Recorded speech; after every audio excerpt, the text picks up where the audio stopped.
বিখ্যাত তাবী ছিলেন কাজী আবু বকর। বলুন না সুবহানাল্লাহ। নাম কি? কাজী আবু বকর।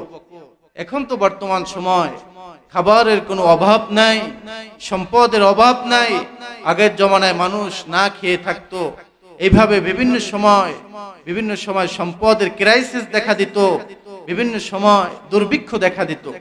আমার ভাইয়েরা, এই কাজী আবু বকর 3 দিনের অনাহারের একজন ব্যক্তি ছিলেন। 3 দিনে কিছু খায় নাই। 3 দিনে না খেয়ে সে মক্কার বাজারে চলে গেল। মক্কার বাজারে চলে যাওয়ার পরে দেখতেছেন খুব দামি একটি বড় স্বর্ণ হীরা মণিমুক্তার একটি হার। ওই মণিমুক্তার হারটা পরে পাওয়ার পরে ওই কাজী আবু বকর ওইটাকে গ্রহণ করে, ওটাকে হেফাজত করলো, বাসায় নিয়ে আসলো। বাসায় নিয়ে আসার পরে মনে মনে বলতেছেন, এই হারটা তো বাজারে চোরের কাছে পড়লে চোরে এটা আত্মসাৎ করে ফেলতো, এটা খেয়ে ফেলতো। আমি যেহেতু এই স্বর্ণের হারটা পেয়েছি, এই হারটাকে তার মালিকের কাছে পৌঁছে দেওয়ার দায়িত্বটাও হচ্ছে আমার। বলুন না সুবহানাল্লাহ। সম্মানিত সুধী ভাইয়েরা আমার, আমি একটি কথা বলে নিচ্ছি, সে কথাটা হতো আলোচনা আমরা সুর দিয়ে শুনলাম, যা কিছু শুনলাম আর বাড়িতে খালি চলে গেলাম, এতে কি লাভ হবে? কোনো কথা বলেন, কোনো লাভ হবে? হবে না। বরং আলোচনার প্রত্যেকটা পয়েন্ট থেকে, বিভিন্ন জায়গা থেকে যদি কিছু কিছু বিষয় এটা কুড়িয়ে নিয়ে বাস্তব জীবনে আমরা আমল করতে পারি, তাহলেই হবে সফলতা, তাহলেই হবে একজন পরিপূর্ণ মুমিন। বলুন না ঠিক কিনা? সম্মানিত হাজিরিন, কাজী আবু বকর সম্পদটার হেফাজত করার পরে তার মালিকের কাছে পৌঁছে দেওয়ার জন্য চলে গেল। বাজার, মক্কার বাজারে যাওয়ার পরে খুঁজতেছেন এই স্বর্ণের মালিককে, এই স্বর্ণের হারের মালিককে। তখন এক ব্যক্তি উঁচু জায়গায় দাঁড়াইয়া, বৃদ্ধ একটি মানুষ একটি উঁচু জায়গায় দাঁড়াইয়া বলতেছেন, ও মক্কার অধিবাসীরা, আমার 1 কোটি টাকার স্বর্ণের মণিমুক্তার হীরার একটি হার হারাইয়া গেছে। এই হারের মালিক তোমরা নাও। এই হারটাকে ভক্ষণ করা, এই হার বিকৃত সম্পদ ভক্ষণ করা তোমাদের জন্য হারাম। কে যদি কেউ তোমরা পেয়ে থাকো, এটা আমার কাছে ফেরত দিতে পারো, এর বিনিময়ে আমি তোমাকে 500 স্বর্ণ মুদ্রার মালিক বানাইয়া দিব। বলুন না সুবহানাল্লাহ। কত হাদিয়া হিসাবে? কত? 500 স্বর্ণ মুদ্রার মালিক বানাইয়া দেব। কিন্তু এই হারটা এখন তোমাদের জন্য হারাম, এটা ভক্ষণ করা তোমাদের জন্য হারাম। কিন্তু যদি আমার কাছে ফেরত দাও, 500 স্বর্ণ মুদ্রা তোমরা এটা হাদিয়া হিসেবে পাবা। এটা কাজী আবু বকর তাবেঈ, উনি এটা শোনার পরে সাথে সাথে যাইয়া মুরব্বির ওই বৃদ্ধ মানুষটার হাতটা ধরে ফেললো। বৃদ্ধ মানুষের আর বোঝার বাকি রইল না, সে মনে মনে ভাবলো, মনে হয় আমার হাতটা পাওয়া গেছে। বৃদ্ধ মানুষটাকে নিয়ে কাজী আবু বকর তার বাসায় নিয়ে গেল। নিয়ে যাওয়ার পরে বলতেছেন, তোমার হারের সিমটম কি, তোমার হারের কি কি আলামত রয়েছে আমাকে একটু জানাইয়া দাও, বিশ্লেষণ করো। তখন ওই ব্যক্তি বলল, এই পরিমাণের এই রঙের একটি থলের ভিতরে ছিল, এত পরিমাণ ওজন হবে, এত দামিও, এই পরিমাণ হীরা লাগানো, এই পরিমাণ মণিমুক্ত লাগানো। সব বিশ্লেষণ করার পরে কাজী আবু বকর বলল, এটার সাথে তার হারের সাথে মিলে গেল। তার হারটাকে ওই বৃদ্ধর কাছে, তার মালিকের কাছে হারটাকে পৌঁছে দেওয়া হলো। পৌঁছে দেওয়ার পরে ওই বৃদ্ধ মানুষটা একটা 500 স্বর্ণ দিরহাম তা কাজী আবু বকরকে এটাকে তাকে উপঢৌকন হিসেবে তাকে হাদিয়া দিয়ে দিল। বলুন না সুবহানাল্লাহ। এই দিকে কাজী আবু বকর বৃদ্ধর মানুষের কাছ থেকে ওই 500 স্বর্ণ মুদ্রার থলিটা গ্রহণ না করে তাকে আবার ফেরত দিয়ে দিল। কাজী আবু বকর বলল, ও বৃদ্ধ মানুষ, আমি এই মাত্র আমানতদারিতার ইবাদত করে একটি সওয়াবের অধিকারী হয়েছি। এখন যদি তোমার কাছ থেকে এই সওয়াবের প্রতিদানটা নেওয়ার পরে, তাহলে আমি কাল কিয়ামতে আহকামুল হাকিমিনের কাছ থেকে, মাশারের ময়দানে আল্লাহ পাকের কাছ থেকে আমি কি প্রতিদান নেব? বরং তোমার কাছ থেকে আমি এই আমানতদারিতার হেফাজত করার এই প্রতিদানটা, ইবাদতের সওয়াব না নিয়ে বরং কাল কিয়ামতের ময়দানে, হাসরের ময়দানে, মাহশারের ময়দানে আল্লাহ পাক রব্বুল আলামিনের পক্ষ থেকে এই প্রতিদানটার আশায় আমি রয়েছি। বলুন না সুবহানাল্লাহ। তার কাছ থেকে এই স্বর্ণের হারটার যে হাদিয়াটা, এটা গ্রহণ করলো না, বরং তাকে ফেরত দিয়ে দিল। ওই বৃদ্ধ মানুষটা তার কাজী আবু বকরের বাড়ি থেকে সামনের দিকে এক কদম যায় আর দুই কদম পিছনে তাকায়। বলুন না সুবহানাল্লাহ। আর মনে মনে ভাবতেছে, জান্নাতি যুবকদের, জান্নাতি মানুষের যে সিমটম, যে আলামতগুলো আমি জেনেছি, পড়েছি, এই সব আলামতগুলো এই যুবকটার ভিতর রয়েছে, এই যুবকটার ভিতর রয়েছে। তাকে খুব তার পছন্দ হয়েছে। এটা বলে বলে ওই বৃদ্ধ মানুষটা চলে গেল। সম্মানিত হাজিরিন, দীর্ঘ 1-1.5 যুগ পরে কাজী আবু বকর সমুদ্র ভ্রমণে বের হলো। বের হওয়ার পরে তার সাথে তার কিছু সফর সঙ্গী ছিল, সাথী সৈন্যরা ছিল। দুর্ভাগ্যবশত সমুদ্র ভ্রমণে সমুদ্রে ঢেউ এসে তাদের নৌকা, তাদের ওই জাহাজটা ডুবে, তার সাথে যত সাথী ছিল সব সাথীরা ওইখানে মওত গ্রহণ করলো, ইন্তেকাল করলো। কিন্তু আল্লাহ পাকের বিশেষ রহমত, ওই কাজী আবু বকরকে সমুদ্রে ঢেউ বাড়ি মেরে ইয়ামান দেশের একটি দ্বীপের কাছে তাকে দ্বীপ চরে নিয়ে যাইয়ে নিক্ষেপ করা হলো। তাকে ওইখানে অজ্ঞান অবস্থায় তাকে ফেলা হলো। কাজী আবু বকর কিছুক্ষণ পরে যখন তার সেন্স আসছে, যখন তার জ্ঞান আসছে, জ্ঞান আসার পরে দেখতেছেন একটা দ্বীপের কাছে যে চলে এসেছে, দ্বীপটা তার কাছে অপরিচিত। হঠাৎ করে তাকাইয়া দেখতেছেন মসজিদের উপরে একটি মিনার। যে মনে মনে ভাবলো এই দ্বীপটা অবশ্যই মুসলিম কোনো জনসেবা, মুসলিম কোনো মানুষের একটা দ্বীপ।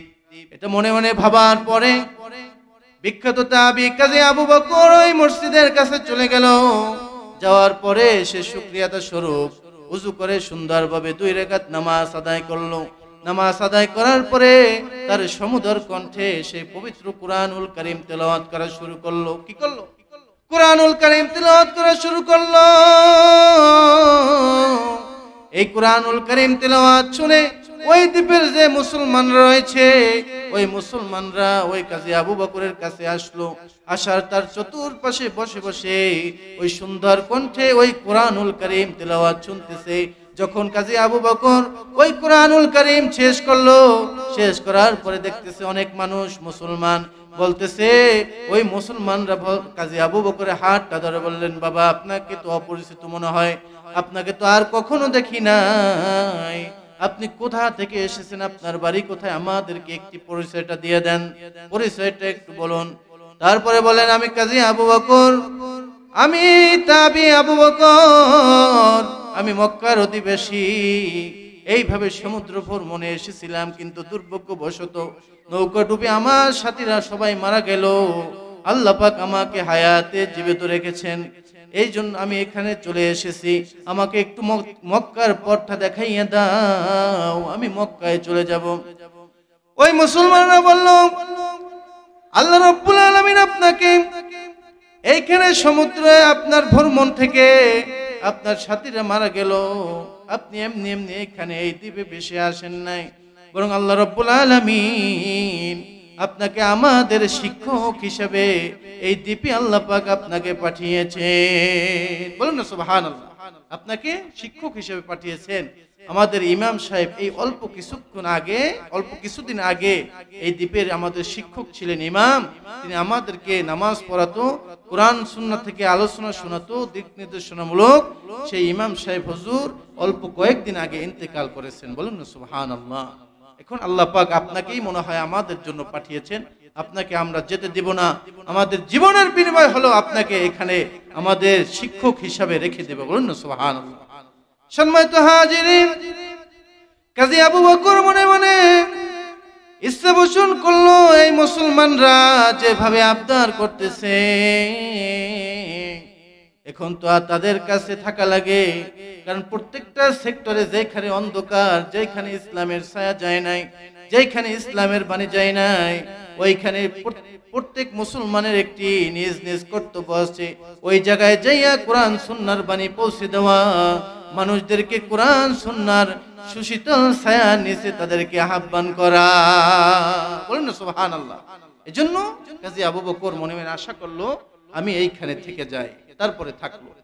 কিছুদিন যেতে না যেতে ওই লোকেরা বলতেছেন, ও কাজী আবু বকর, আপনি তো যুবক মানুষ, প্রত্যেকটা মানুষের তো সংসার দরকার, বিবাহ প্রয়োজন।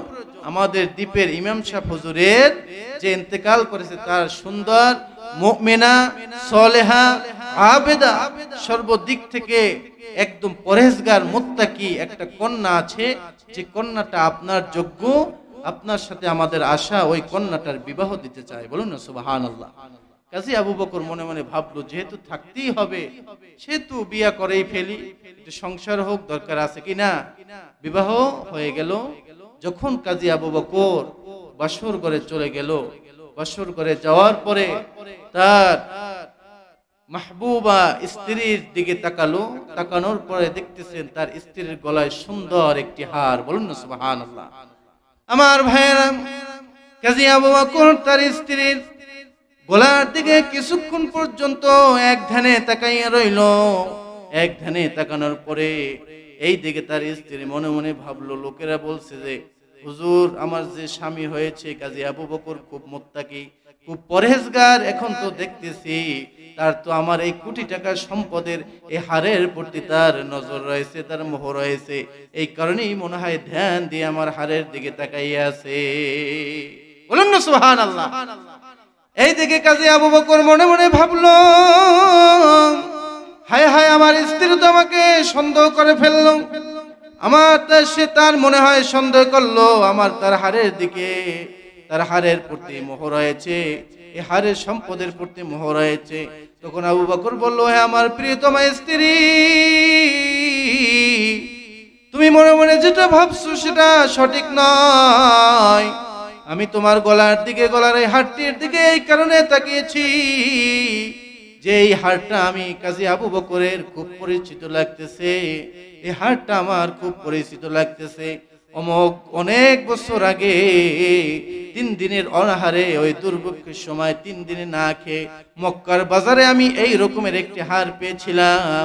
তারপরে হারটা যত সময় তার মালিকের কাছে পৌঁছে দিয়েছিলাম। বলুন না সুবহানাল্লাহ। তার মালিকের কাছে পৌঁছে দিয়েছিলাম। এটা শোনার পরে সাথে সাথে কাজী আবু বকর তার স্ত্রী দাঁড়ায় গেল, চমকে গেল। তখন বলতেছে, আপনি কি সেই কাজী আবু বকর যার কথা স্মরণ করে করে আমার বাবা বলেছে, আমার বাবা আমাকে যখন এই হারটা পড়াইয়ে দিয়েছে তখন বলছে আজকে মক্কার বাজারে এই হারটা হারাইয়ে গিয়েছিল, একটি জান্নাতি যুবকের কাছে চলে গিয়েছে, সেই যুবক পেয়েছে আমার কাছে, সে হারটা দিয়েছে, আমি তাকে 500 স্বর্ণমুদ্রা একটি দিরহাম দিয়েছিলাম, সে সেটা গ্রহণ করে নাই। কাল কিয়ামতে মাহশারের ময়দানে আহকামুল হাকিমের কাছ থেকে এই পুরস্কারটা গ্রহণ করার জন্য রেখে দিয়েছে। এই যুবকটা আপনার কথা আমার বাবা বারবার বলতো, আর বলতো আমার তুমি আমার কন্যা, তুমি একজন মুত্তাকি পরহেজগার, আমার মনে চায় তোমার জন্য এই রকমের একটি পাত্রের সাথে তোমার বিবাহ বন্ধনে আবদ্ধ করে, সেটা আমার মনে চায়। আমার বাবা এটা বারবার বলতেন।